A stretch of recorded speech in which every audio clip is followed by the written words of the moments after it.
Oq nilufarlar o'lkasi.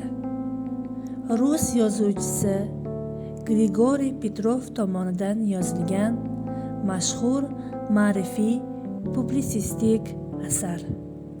Bu kitob Finlandiya xalqining og'ir sharoitlardan chiqib taraqqiy etgan madaniyatli va kuchli davlatga aylanishi haqida hikoya qiladi.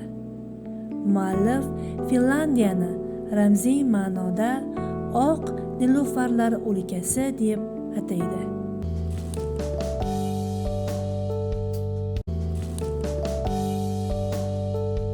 Grigoriy Petrov bu asarda qoloq mamlakat qanday qilib ilm va tarbiya orqali rivojlanib, orqada qolgan jamiyatdan kuchli va obod yurtga aylanganini hikoya qiladi.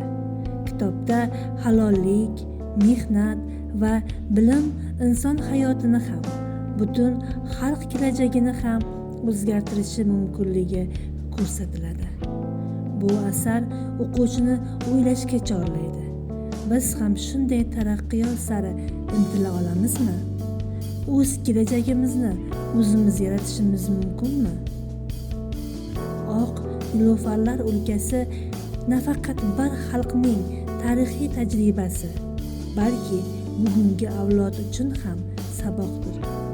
Kitob sizni orzu qilishga, mehnat qilishga va o'z yurtingizni yaxshilashga undaydi.